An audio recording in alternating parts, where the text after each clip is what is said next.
everyone.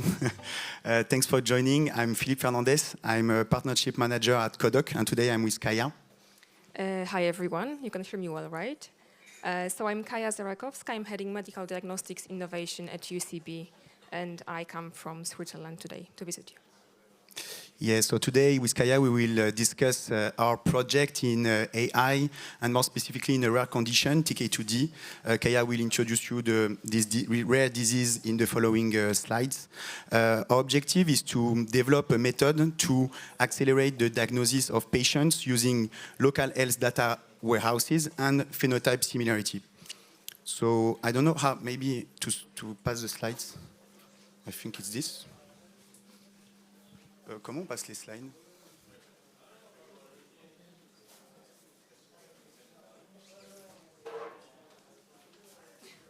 Okay.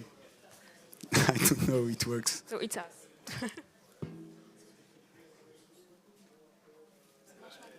Okay. So the same title. Yeah, so these are just our disclosures. And I will let Kaja introduce you UCB and TK2D. Yes, so UCB is a mid-sized pharma company based in Belgium. And at UCB, we believe that everyone deserves to live the best life that they can, regardless of the challenges, and as free as possible from the uncertainty of the disease. Go to the next slide. And that's why we are particularly interested in TK2D. And I appreciate it's super difficult to remember the name of the disorder, but it's an ultra-rare, progressive, debilitating, and life-threatening disease. And what's interesting about it, that first of all, it's genetic, but it's also very non-specific. So there are different phenotypes, and the most prevalent symptoms is the muscle weakness, proximal myopathy, and respiratory weakness. So when you think of the disorder, you can think of any other neuromuscular disorder or any other disease that causes these problems. That's why the disorder is often very frequently misdiagnosed for other diseases and other mitochondrial myopathies. What's also important about this one, that there are 3 different onset forms, and the onset form that happens to children before the age of 2 has a very high mortality rate. So it's super important for us to diagnose these patients as soon as possible, but of course there are many challenges. These are the main challenges we observe with diagnosing patients with TK2D. So first of all, because it's ultra rare and we have around 300 patients globally. So there's, again, low awareness about the disorder, not only about physicians, but also patients. There are overlapping phenotypes, so as I said, it's very non-specific. There's heterogeneity in clinical presentation, different types of onsets. TK2 gene is not included in the panels for genetic testing, so we also work on that to have this reflected. And then there's no direct genotype-phenotype correlation. So it's a perfect case to use some innovative approaches like AI to find these patients, and the approach we have with Codoc, I think it's one of them. It's very promising. So over to you.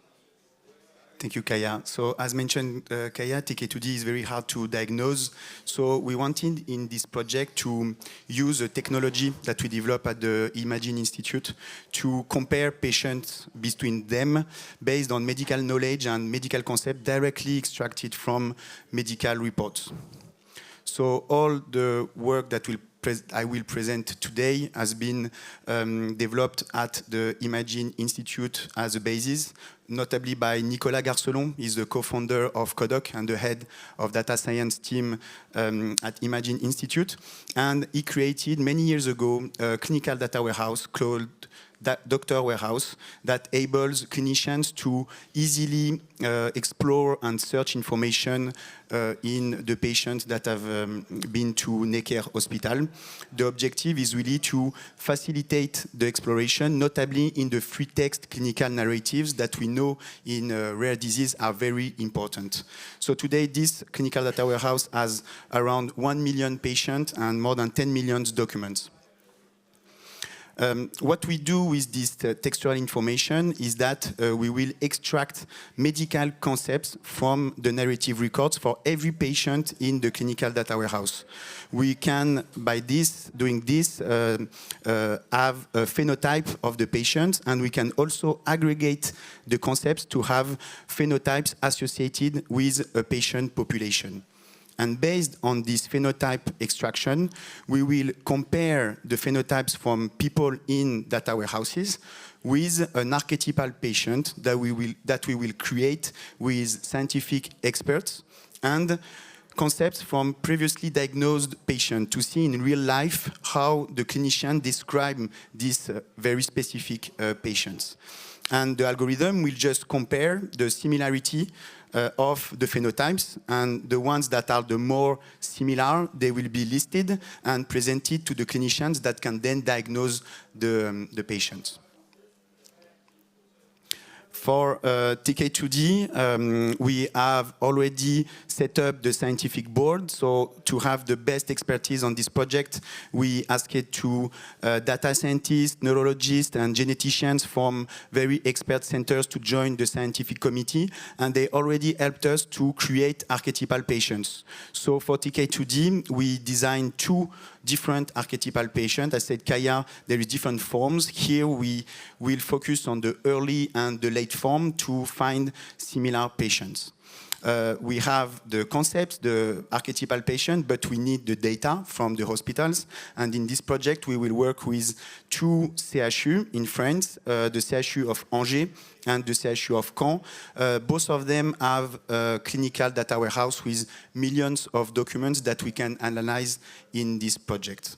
Of course, the Imaging Institute will also help us on the data science perspective to adapt the technology to TK2D.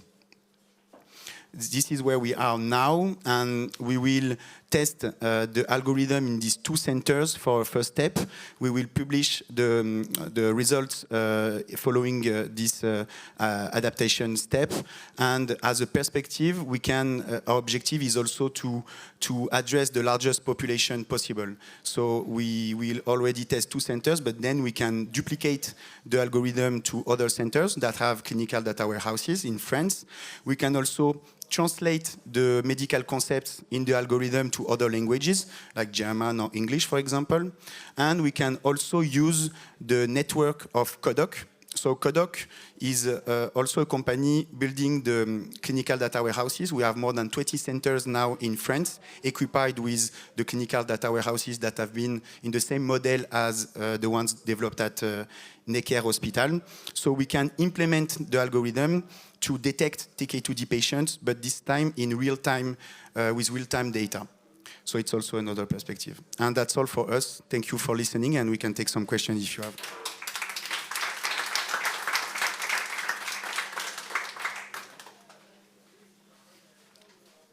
Yes? How long is a typical project? Yeah, so, oh, sorry. No, that's fine. So you have different steps in this project. Let's say it's around 1 year to get the results. I think we started in March now, so we should get the results in March, now in a few months. I think the hardest step we are facing with Kaja is the regulatory step and the contracting procedure with the centers. As you may know, for the ones working with hospitals, it's sometimes quite hard to get a feedback. And I think we passed all the steps regarding the ethic committee and regulatory process after long discussions, but now we will get access to the data very soon. Around a year. From the company perspective, it could be seen as long. So you have to have a good justification for your commercial teams that why you spend that much money on the project, but it's worth it because these patients are there. It's just a matter of finding them. Yes? You take data from hospitals, but can we imagine that you can take data from other kind of establishment? Yes, so the question was, we take data from the hospitals and can we take data outside the hospital from other sources? Yes, so we use clinical data warehouses. So in France, there is a kind of governmental movement to finance the creation of clinical data warehouses. Codoc is doing it. There is other companies doing. We can, for example, Angers has not a Codoc. Is not a Codoc center. They are working with other technology. We can extract the documents because this is what we want. Really, our target is to extract the data from the compte rendu, from the EHRs. But we could take other sources from the data if they can give us access to this data. This is also a problem slowing the project is that it's not so easy to get access to the data. But if they can give us access, it's possible if we respect all the regulatory process. And I think we are done. 2 seconds. Thank you. Thank you very much.